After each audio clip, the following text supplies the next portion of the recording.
What are your memories, though, of Larry Hagman? You obviously shared some wonderful scenes. You mentioned earlier that he thought Valene was pond scum, but how was it working with him on the set?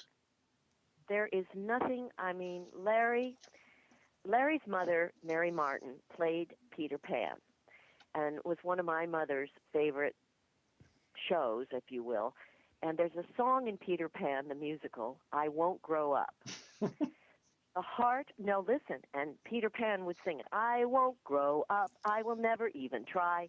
Way better, way better, way better. But the thing is, that is Larry to my heart and soul. And you know what? That's the heart and soul of a good actor, because an actor has to be a child. He has to be willing to open it up and not protect and just let it all show and let it all be out there, heart and soul, whatever it is. And Larry had a forever, ever, ever young attitude about life and work and all of it. And he said, don't worry, be happy, feel good. Those are all these things are Larry, Larry, Larry, Larry. And I couldn't believe how, what's the word? I just couldn't believe about his dying, because he's the antithesis of death. He's everything about life. He loved acting. He loved working. I loved being on the set with him. He would shoot peanut butter through his teeth on the off-camera.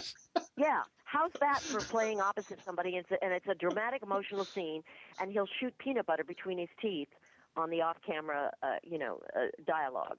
Mhm. And he and Patrick together were just two little devils. But it kept the set the way it's supposed to be, light and comfortable and loose, so that you can do your best work. When it gets tense, you tighten up, and the work isn't the best. Patrick has maintained that. It's one of the most profound moments that I had when I was just now down in Dallas.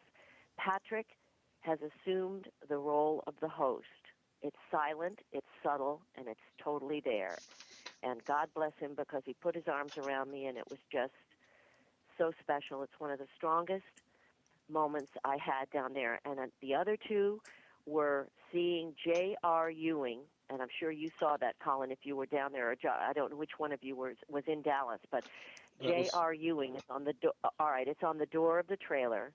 That got my heart and soul. Hmm. And he's number one. He's number one on the call sheet, and that got my heart and soul. Working with Larry was working with the best child, the best actor, the most fun-loving, crazy, wonderful person in the world.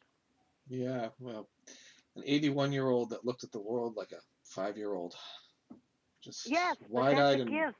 wonder, Yes, and it's a gift. and a lot of fans were disappointed that you were not going to have any scenes with him.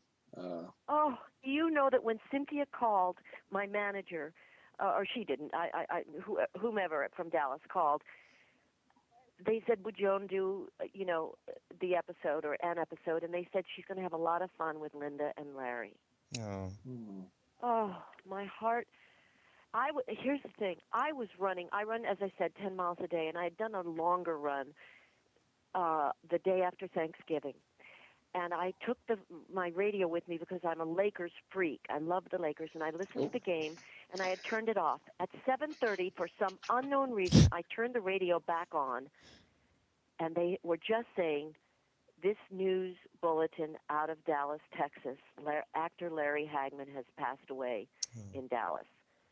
I just couldn't even breathe. I couldn't believe I turned it on at the second they were saying oh. this news bulletin out of Dallas. I couldn't run, I couldn't walk, I couldn't do anything. It was just a shock. There was talk about slipping back. Was it easy to slip back into the character? And I know in a previous interview you mentioned something about doing collages for your roles. I always do. I always do. Did, And this time I had a folder, and I'm going to get verklempt. I can't believe it. It was a lot.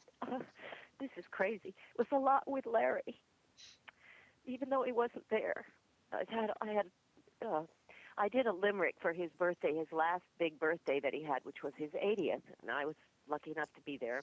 And I wrote a limerick for him, and they printed it in the CBS soaps magazine that comes out I think it comes out every week, maybe.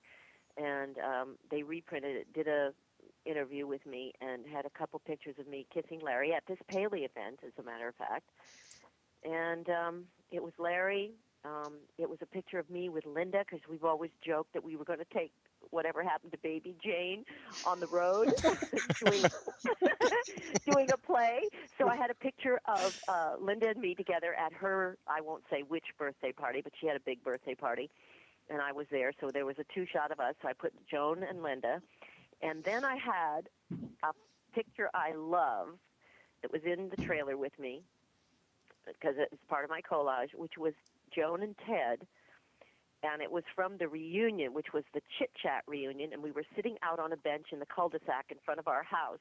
And I'm looking at the script, and Ted is patiently looking at me like, when is this dumb bitch going to put these pages down, and we're going to finish filming this interview? And, he has the most patient, darling, wonderful, but oh my God, let's get this over with look on his face. So I have that two-shot. So I had everything that meant to me what this upcoming episode means to me. And Larry was front and center. Oh, I can't believe I'm getting upset about this. But I did love him so much, more than I ever realized.